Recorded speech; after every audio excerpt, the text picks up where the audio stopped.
Just 7 দিন আর 7 দিন, 14 দিন পরে একটা কিছু ডিসিশন হতে পারে।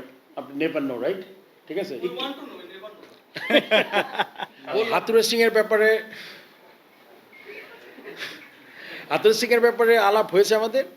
আমরা আসলে একটা কোচ মানে আমাদের তো আবার বলেছি, যেমন লাস্ট টাইম সাকিব আল হাসানের ব্যাপারে বলেছিলাম যে টেস্ট ম্যাচের মাঝখানে কোনো কিছু করতে চাই না, এখন ট্যুরের মাঝখানে। মানে আপনি একটা বডি, মানে অটোনমাস বডি অ্যান্ড লাইক কর্তা হয়ে আপনি যে কোনো ডিসিশন নিতে পারেন, বাট আমাদের চিন্তা করতে হবে অন্য জিনিস যাতে ডিস্টার্ব না করি। বাট তারা মানে এই না যে ডিস্টার্ব কোনো সময় করতে পারবো না, তা না। আমরা আমাদের জন্য যেটা বেস্ট হবে এই টেস্ট সিরিজটা যাক, আমরা এ নিয়ে খুব আলোচনা করছি, সবার মতামত নিচ্ছি, আমরা চেষ্টা করব। এটা তো ওই ইনভেস্টিগেশনের মতোই যে কতটা ক্ষতি হয়েছে বাংলাদেশ ক্রিকেটের, ওইটা আমরা ভালো করে দেখে তারপর একটা ডিসিশন নেব। আমরা শিওর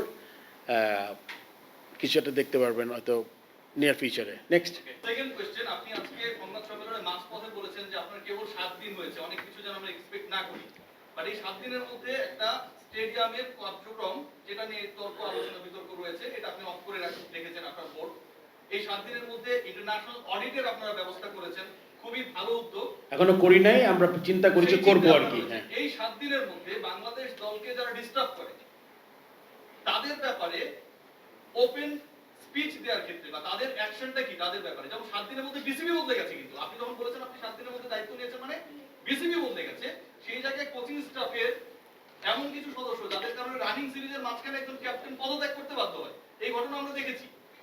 সেই জায়গায় রানিং সিরিজের মাঝখানে তাকে রাখা বা তাকে রেসপেক্ট দেয়া অথবা আরো কিছু নতুন করে নষ্ট করার সুযোগ দেওয়ার কারণ দেখা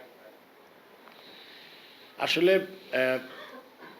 রিয়াসাত, আমি যেটা বলতে চাচ্ছি এটা আসলে প্রথম কথা বলেছি যে সিরিজটা শেষ হোক, বিকজ আমাদের খুব ভালো সম্ভাবনা আছে সিরিজটাতে, হয় জিতবো নাহলে ড্র হবে সিরিজটা। সেটা কিন্তু ওভারসিজ খুব বেশি সিরিজ আমরা করিনি। আপনার কি মনে হয় না যে দলটা হাতুড়ু না থাকলে বেশি উদ্বুদ্ধ থাকবে, এটা বাংলাদেশের সুযোগ অনেক বেশি বেড়ে যাবে? আপনার কি মনে হয় না? এটা আমি তো আসলে বোর্ড প্রেসিডেন্ট হিসেবে একটা উত্তর হবে, আর আমার নিজের ব্যাপারে একটা উত্তর হবে। আপনার নিজের উত্তরটা জানতে চাই, কারণ প্রত্যেকটা মানুষ তার নিজের দিয়ে তার কর্মকাণ্ড পরিচালনা করে। আসলে যখন একটা অর্গানাইজেশনের হেড হয় তখন আমি কিন্তু আবার আপনারা কদিন পরে বললাম আমি স্বেচ্ছাচারী হয়ে গেছি, সব ডিসিশন নিজে নিই। হ্যাঁ, স্বেচ্ছাচারী হতে চাই না আমি। আমি যেইটা কাজটা আমি আমি আমার কাজের ধরন আপনারা যে জানেন, স্পেশালি ইউ অ্যান্ড যারা জানে, অনেক ইয়াং ফেস দেখতেছি আমি, বাট যারা জানে তারা কিন্তু এটা রেস্ট অ্যাসিওর থাকেন আমার কাজের ধরন আগে যেরকম ছিল এখন ওই রকমই আছে, এবং ওইটা আমি ফলো করব। জাস্ট 7 দিন আর 7 দিন, 14 দিন পরে একটা কিছু ডিসিশন হতে পারে। আপনি নেভার নো, রাইট? ঠিক আছে, বললাম তো। ঠিক আছে, ওই মহিলাকে